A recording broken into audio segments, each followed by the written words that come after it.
Hello friends, welcome back to my channel. आज की video में हम बात करने वाले हैं टालना प्लेटफॉर्म्स के स्टॉक के बारे में। टालना प्लेटफॉर्म का जो बायबैक आया है, तो आज हम बायबैक को डिटेल में डिस्कस करने वाले हैं। बायबैक ऑलरेडी यहाँ पे अनाउंस हो चुका है, तो आज हम डिटेल कैलकुलेशन देखेंगे कि यहाँ पे कितना प्रॉफिट हो सकता है, कितने शेयर्स यहाँ पे परचेज कर सकते हैं आप लोग, और यहाँ पे कितना रेशियो रह सकता है प्रॉफिट का, यहाँ पे कितनी एक्सेप्टेंस रेशियो होने की उम्मीद है। तो फ्रेंड्स, वीडियो में एंड तक जरूर बने रहिएगा। अगर आप यहाँ पे टालना प्लेटफॉर्म के शेयर होल्डर हैं ऑलरेडी और यहाँ पे बायबैक पे पार्टिसिपेट करने के लिए प्लान कर रहे हैं, तो ये वीडियो आप लोगों के लिए इंपॉर्टेंट भी हो सकती है। साथ ही साथ फ्रेंड्स, अगर आप चैनल पे फर्स्ट टाइम विजिट कर रहे हैं और चैनल को सब्सक्राइब नहीं कर रखा है तो सब्सक्राइब कर लीजिए और बेल आइकन को भी हिट कर दीजिए, जिससे कोई वीडियो आपके आगे मिस ना हो। तो फ्रेंड्स, स्टार्ट करते हैं आज का वीडियो। अगर यहाँ पे इसके वन रिटर्न देखे जाएँ तो 5% के पॉजिटिव रिटर्न दिखाई दे रहे हैं। अगर मैं लास्ट 1 मंथ के रिटर्न देखूँ तो यहाँ पे 16% पॉजिटिव है। अगर ईयरली रिटर्न देखे जाएँ तो नेगेटिव रिटर्न है लगभग 50% के साथ साथ 5 ईयर्स रिटर्न यहाँ पे बहुत अच्छे दिख रहे हैं। लगभग 2500 पॉइंट्स यहाँ पे पॉजिटिव रिटर्न्स हैं। और अगर मैक्सिमम रिटर्न्स देखे जाएँ तो यहाँ पे 5 ईयर्स से तो कम है, लेकिन फिर भी अच्छे रिटर्न से 361% यहाँ पे रिटर्न्स देखने को मिल रहे हैं।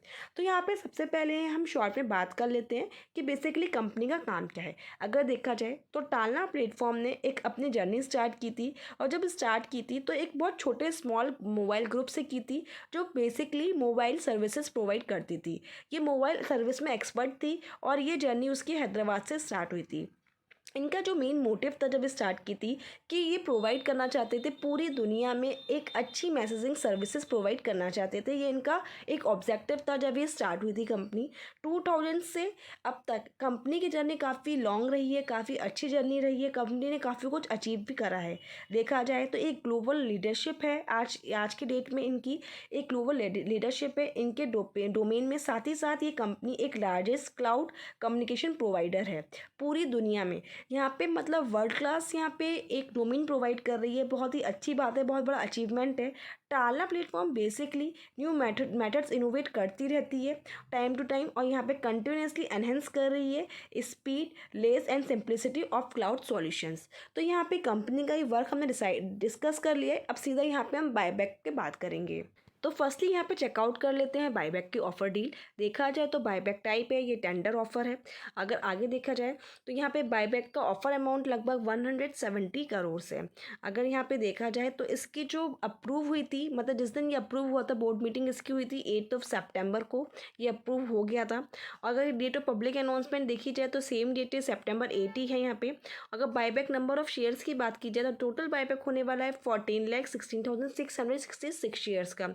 अगर यहाँ पे प्राइस टैब देखा जाए तो टेंडर ऑफर है, फेस वैल्यू है एक शेयर की यहाँ पे 1 रुपीज़ ऑनली। अगर यहाँ पे बायबैक का प्राइस देखा जाए तो काफ़ी अच्छा प्राइस सेट कर रखा है, यहाँ पे लगभग 1200 का प्राइस सेट कर रखा है, काफ़ी अच्छा है।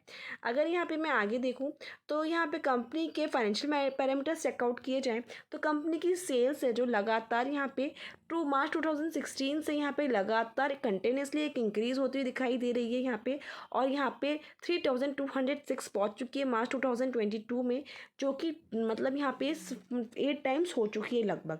कंपनी के एक्सपेंसेस भी यहाँ पे लगातार कंटिन्यूसली इंक्रीज़ होते हुए दिखाई दे रहे हैं, जो कि मार्च 22 में 2504 हो चुके हैं। तो लगभग देखा जाए तो ये भी 8 टाइम्स बढ़ चुके हैं। कंपनी की ऑपरेटिंग प्रॉफिट की अगर बात की जाए तो यहाँ पे कंटिन्यूसली एक ग्रोथ देखने को मिल रही है। कंपनी के ऑपरेटिंग प्रॉफिट में भी मार्च 22 में 702 करोड़ हो गया है, तो इसमें भी अच्छी खासी ग्रोथ देखने को मिल रही है, लगभग 10 गुना हो चुका है मार्च 2016 से। अगर कंपनी का ओपीएम देखा जाए तो यहाँ पे 16% था और वो अब 22% है। अगर यहाँ पे आगे अदर इनकम कंपनी की देखी जाए तो नेगेटिव थी -2, तो यहाँ से कंपनी की अदर इनकम भी काफ़ी अच्छी हो गई है, 16 पॉजिटिव है। कंपनी की इंटरेस्ट 1 है जो कि अब 3 हो चुकी है। का डेप्रिसिएशन वगैरह यहाँ पे मेंशन है। कंपनी का एक बार नेट प्रॉफिट चेकआउट कर लेते हैं हम सीधा। अगर देखा जाए तो मार्च 16 में 7 था, जो कि अब बढ़ के 539 करोड़ से काफ़ी अच्छा यहाँ पे ग्रोथ देखने को मिल रही है, बहुत अच्छी ग्रोथ है। तो कंपनी ने काफ़ी ज़्यादा मतलब यहाँ पे अचीवमेंट किया है। ईपीएस देखा जाए तो 0.71 से यहाँ पे 39.73 है। एक्सीलेंट ईपीएस यहाँ पे देखने को मिल रहा है। कंपनी का डिविडेंड पे आउट देखा जाए 28% था और अब 5% है। तो देखा जाए तो कंपनी का डिविडेंड पे आउट इतना अच्छा दिखाई नहीं दे रहा है कंपैरिजन एज पर 2016। अब यहाँ पे हम बात करेंगे कि आप बाईबैक में कैसे पार्टिसिपेट कर सकते हैं। तो यहाँ पे सबसे पहले आप बाईबैक में तभी एलिजिबल होंगे तब आपके पास टालना प्लेटफॉर्म प्लेटफॉर्म के बाईबैक के लिए शेयर्स होंगे डीमेट में अकाउंट में सेटल्ड होंगे। यहाँ पे रिकॉर्ड डेट जो अभी मेंशन नहीं है, मतलब अभी कंपनी ने अनाउंस नहीं की है, जो भी रिकॉर्ड डेट होगी उस डेट तक आपके पास डीमेट अकाउंट में सेटल होना चाहिए टालना प्लेटफॉर्म के लिए, टालना प्लेटफॉर्म के शेयर्स बाईबैक के लिए। अगर यहाँ पे आपके पास शेयर्स होंगे तो आप इसको बाईबैक के लिए पार्टिसिपेट कर सकते हो। इसको आप अपने ब्रोकर के थ्रू यहाँ पे अप्लाई करोगे एनएससी और बीएसई पे। ये आपका जो भी ब्रोकर होगा, लाइक ज़ीरोधा, तो ज़ीरोधा में एक ऑप्शन आता है, तो वहाँ पे जाके अप्लाई कर सकते हैं। अगर आप कमेंट सेक्शन में बोलोगे तो मैं उसकी एक सेपरेट वीडियो बना दूँगी। नेक्स्ट यहाँ पे जब आप अप्लाई कर दोगे और बायबैक का पूरा प्रोसेस हो जाएगा, तो आपके जितने भी यहाँ पे शेयर्स बायबैक के लिए एक्सेप्ट हुए हैं, तो वो आपके पास, मतलब उसके तो पैसे आपके डायरेक्टली बैंक अकाउंट में आ जाएंगे, और जो शेयर्स वहाँ पे नहीं हुए हैं एक्सेप्ट, वो आपके वापस से डीमेट अकाउंट में सेटल हो जाएंगे। तो ये बायबैक का पूरा प्रोसेस था। अब यहाँ पे हम थोड़ी सी कैलकुलेशन समझ लेते हैं कि यहाँ पे आपको कितना प्रॉफिट हो सकता है कितने बायबैक से।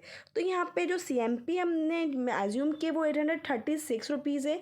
तो 836 रुपीज़ के हिसाब से आप यहाँ पे आपको 166 शेयर्स यहाँ परचेज़ करने हैं।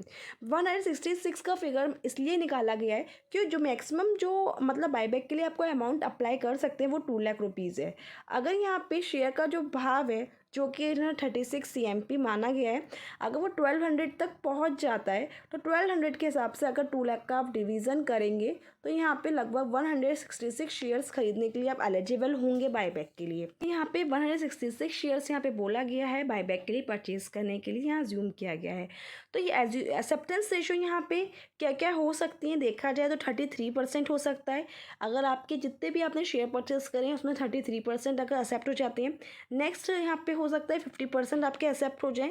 नेक्स्ट हो सकता है कि आपके 75% शेयर्स यहाँ पे एक्सेप्ट हो जाए बायबैक के लिए। और फोर्थ कंडीशन हो सकती है कि आपने जितने भी शेयर्स अप्लाई किए सारे के सारे आपके एक्सेप्ट हो जाए बायबैक के लिए। ये 4 कंडीशंस में हम यहाँ पे बात करने वाले हैं। अमाउंट आपका यहाँ पे सेम होने वाला है क्योंकि आपने 166 शेयर्स यहाँ पे परचेज़ की हैं और जिनकी CMP 836 अज्यूम की गई है। तो यहाँ पे अमाउंट निकल के आएगा उसका 1,38,776 रुपीज़।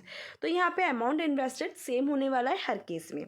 तो यहाँ पे आपने अमाउंट इन्वेस्टमेंट किया है 1,38,776 रुपीज़ हर केस में। अगर यहाँ पे नंबर ऑफ शेयर बायबैक देखे जाएँ तो टोटल आपके 33% यहाँ पे फर्स्ट केस में आपके एक्सेप्ट हो गए। एक्सेप्टेंस रेशो 33% हो गई। टोटल आपने 166 शेयर्स यहाँ पे आपने परचेज़ किए, 33% यहाँ पे आपके बायबैक के लिए एक्सेप्ट हो गए। तो लगभग कैलकुलेट करेंगे तो 54 शेयर्स आपके एक्सेप्ट हो गए। 54 शेयर्स आपके एक्सेप्ट हुए तो आपके जो 54 शेयर्स एक्सेप्ट हुए वो हुए 1200 रुपीज़ के हिसाब से, क्योंकि बायबैक का जो प्राइस है वो 1200 रुपीज़ है। 1200 रुपीज़ के हिसाब से इसका जो आप कैलकुलेशन करेंगे तो 64,800 रुपीज़ यहाँ पे बैठेगा। अगर मैं यहाँ पे 5400 शेयर्स का निकालूँ कि आपने परचेज़ कितने में किए थे, 836 रुपीज़ में आपने परचेज़ किए थे, जो कि 64,800 में आपके सेल हो गए। तो आपने परचेज़ किए थे 45,144 रुपीज़ के। तो यहाँ पे अगर मैं दोनों अमाउंट्स को अगर यहाँ पे कैलकुलेट करूँ तो यहाँ पे लगभग आएगा 1 मिनट में यहाँ पे कैलकुलेशन, यहाँ पे ये अमाउंट को मैं डिडक्ट करूँ, मतलब इतने में आपने परचेज़ किए थे, इतने में इतने में आपके सेल हो गए, इतने में आपने परचेज़ किए। तो अगर मैं यहाँ पे आपका नेट प्रॉफिट देखूँ तो 19,656 रुपीज़ इतना आपको प्रॉफिट हो जाएगा बायबैक के थ्रू। अगर 33% यहाँ पे एक्सेप्टेंस रेशो रहता है तो लगभग 14% आपके पैसे बन जाएंगे। तो मतलब अगर आपने 836 रुपीज़ में 836 रुपीज़ में अगर आपने शेयर परचेज़ किया, अगर वो शेयर का प्राइस नीचे भी चला जाता है, क्योंकि आपके पास 19,656 रुपीज़ का प्रॉफिट है, मतलब पर शेयर आपका प्रॉफिट अच्छा बैठ रहा है, तो आप उसमें मतलब अगर 120-130 रुपीज़ नीचे भी पहुंच जाता है शेयर का प्राइस, तो अभी आप नो प्रॉफिट नो लॉस में हो जाएंगे, क्योंकि यहाँ पे आपको अच्छा प्रॉफिट मिल जाएगा। अगर नेक्स्ट कंडीशन देखूँ, अगर 50% यहाँ पे शेयर्स एक्सेप्ट होते हैं बायबैक के लिए, टोटल आपने 166 शेयर्स परचेज़ किए, 50% अगर एक्सेप्ट हो गए तो यहाँ पे लगभग आपके 83 शेयर्स एक्सेप्ट हो गए। अगर मैं इससे कैलकुलेट करके बताऊँ, 83 शेयर्स आपके बायबैक के लिए गए 1200 रुपीज़ के हिसाब से, क्योंकि 1200 इसका बायबैक प्राइस है। तो लगभग आपको 99,600 रुपीज़ आपको बायबैक से मिल जाएंगे। अगर वही बात करूँ कि आपके 83 शेयर परचेज़ आपने कितने रुपए में किए थे, आपने दिए थे लगभग 69,388 रुपीज़। तो अगर मैं दोनों का डिफरेंस निकालूं तो लगभग आपको 30,000 का इस केस में प्रॉफिट हो जाएगा अगर 50% एक्सेप्टेंस रेशियो रहता है तो 30,212 का यहाँ पे आपको प्रॉफिट हो जाएगा, अच्छा खासा प्रॉफिट हो जाएगा। अगर देखा जाए तो 21% का प्रॉफिट आपको हो जाएगा। अगर मैं नेक्स्ट केस कंसिडर करूँ 75% यहाँ पे बाईबैक हो जाता है आपके शेयर्स का। 166 शेयर्स में से 75% आपके बाईबैक के लिए एक्सेप्ट हो जाते हैं, तो यहाँ पे लगभग आपके 124 शेयर्स एक्सेप्ट हो गए बाईबैक के लिए। अगर इसका कैलकुलेशन किया जाए तो यहाँ पे 124 शेयर्स आपके 1200 के हिसाब से सेल आउट हो जाएंगे बाईबैक में, जिसका अमाउंट यहाँ पे बैठने वाला है 1,48,800 रुपीज़। तो यहाँ पे इतने रुपए के आपके बाईबैक के लिए शेयर चले गए और आपने ये शेयर जो परचेज़ किए थे आपको कॉस्टिंग पड़ी थी कितनी 836 के हिसाब से, तो लगभग 1,03,664 रुपीज़ की आपकी कॉस्टिंग पड़ी थी। तो यहाँ पे नेट प्रॉफिट रहेगा आपका 45,136 रुपीज़, तो लगभग आपको 32% का प्रॉफिट हो जाएगा। थर्ड केस में मीन 75% एक्सेप्टेंस रेशियो रहता है। तो फोर्थ केस का आप अपने आप कैलकुलेशन कर सकते हैं। 100% अगर जितने आपने शेयर परचेज किए सारे के सारे चले जाएंगे तो उसका कैलकुलेशन आप इजीली कर सकते हैं खुद से। तो फ्रेंड्स ये आपका मैंने पूरा कैलकुलेशन बता दिया है कि आपको कितना प्रॉफिट हो सकता है केस में, और आपको कितने शेयर्स यहाँ परचेज करने चाहिए अगर आप बाईबैक के लिए प्लान कर रहे हैं। अगर आपको डिप मिलती है तो आप खरीद सकते हैं, लेकिन मैं अपना ओपिनियन देना चाहती हूँ यहाँ पे कि यहाँ पे जो बाईबैक साइज़ है वो थोड़ा छोटा दिख रहा है मेरे को। तो यहाँ पे एक्सेप्टेंस रेशो बहुत अच्छा रहने की उम्मीद नहीं रहेगी, क्योंकि बाईबैक साइज़ ही छोटा है तो यहाँ पे एक्सेप्टेंस रेशो कैसे ज़्यादा हो सकती है। तो फ्रेंड्स अगर आपके पास ऑलरेडी यहाँ पे शेयर्स हैं तो बिल्कुल अप्लाई करिएगा बाईबैक के लिए, बहुत अच्छा अमाउंट दे रहे हैं। तो देखते हैं कितना यहाँ पे एक्सेप्टेंस रेशो रहेगा आपके शेयर्स का। और अगर आपको इसके रिलेटेड वीडियो चाहिए हो कि कैसे बाईबैक के लिए अप्लाई करते हैं, क्या इसका पूरा प्रोसीजर है, तो आप कमेंट सेक्शन में कमेंट करिएगा, तो मैं यहाँ पे कोशिश करूँगी ये वीडियो आप लोगों के लिए बना दूँ। तो फ्रेंड्स वीडियो में आज के लिए इतना ही। आप लोग बाईबैक के लिए अप्लाई कर रहे हैं या नहीं कर रहे हैं कमेंट सेक्शन में जरूर बताइएगा, वेट करूँगी आपके कमेंट का। तो फ्रेंड्स मिलते हैं नेक्स्ट वीडियो में। सी यू वेरी सून।